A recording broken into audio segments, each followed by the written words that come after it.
Hey, what's up, you guys? 88 Owns NASCAR here, and this is going to be a video showing some tips that might help you out in Call of Duty Black Ops, and these are tips that specifically apply to Black Ops, and not.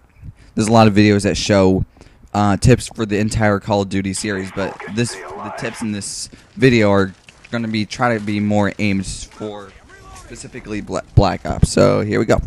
All right, the first thing you should know is, or you should do, is you should really experiment with different setups and guns and everything. There's a lot of people who say, like, oh, this gun sucks or this gun's amazing, but I think you should just do that for yourself. I'm going to give you an example from me. When I first started the game, it was like on the first day I unlocked the M14, and I put an ACOG. Oh, also, you shouldn't buy when you're trying a gun for the first time, you should not buy any attachments. You should just try the gun standard first. And so I bought the M16, but I also just put an ACOG scope on it. But and I really didn't like it. But now I just prestige, so I'm a low level again. So I discovered, wow, this gun is actually really good because I wasn't using the ACOG on it. And then now, see, so things like that, you might discover something that might work well for you, and also experiment with different perks too. My second tip is to not rush. And I know for many run-and gunners or people who like knifing or whatever, this may be a little disappointing, but I think it's reality that in this game it is harder to rush.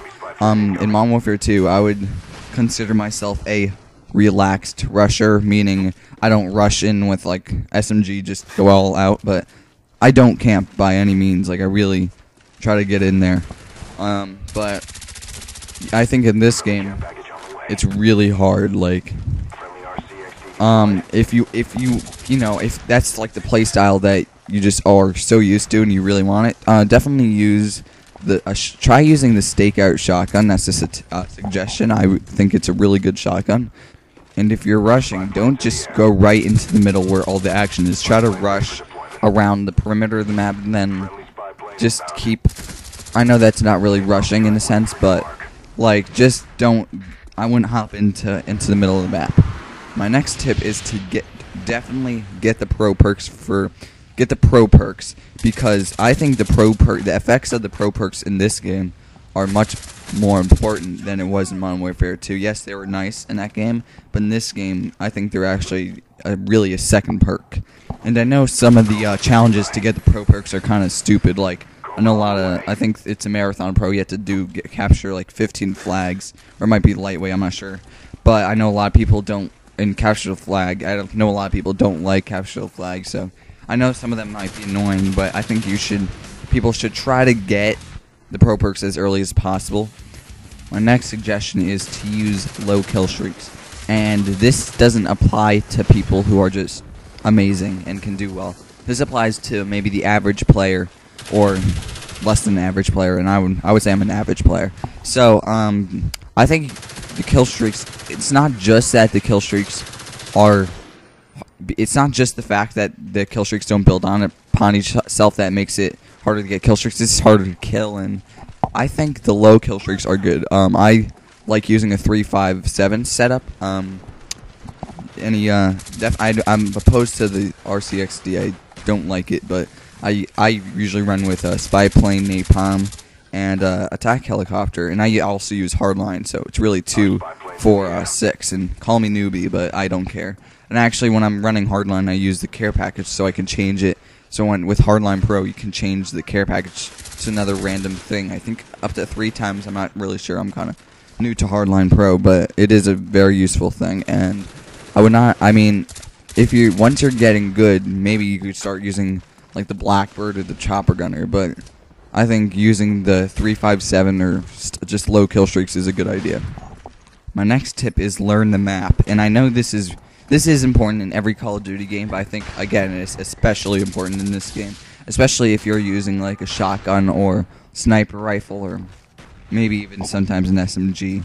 The maps in this game tend to be like there tends to be a lot of action It's like there's not, unlike Modern Warfare 2, I feel like in this map, the action is actually pretty spread out. There's not like a lot of maps where there's this, like, for example, in Modern Warfare 2, Estate, in the map Estate, everyone went into the estate, sorry. But I feel like in this game, there's nothing really like, there's no map really like that where everyone just goes to that one place. So I think you should actually really try to get to learn the entirety of the map, and learn try to have good routes. I know that, again, this is important in all Call of Duties, but in this game, you should really just try to learn the ins and outs of each map, and maybe even try to find some spots. My final tip is to have an anti-air class, and I think you should have had one in Modern Warfare 2, but I know a lot of people didn't like really care and just said, like, a lot of people had the attitude, oh, I'll let another guy take that Harrier out. But in this game, I strongly recommend using having an anti-air class with the Strela 3 on it. Now, the reason why I think it's most important in this game is because really not. I know it's still early in the game, but I've barely seen anyone using it, and you get a lot of points. I think if you take out like a gunship, you get 400 points, which is obviously a pretty good amount.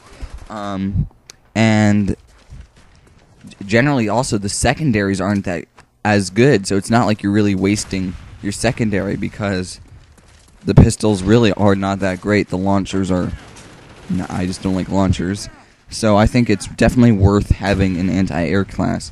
And also the kill streaks, like the chopper gunner and the gunship, for example, seem to be very, very powerful.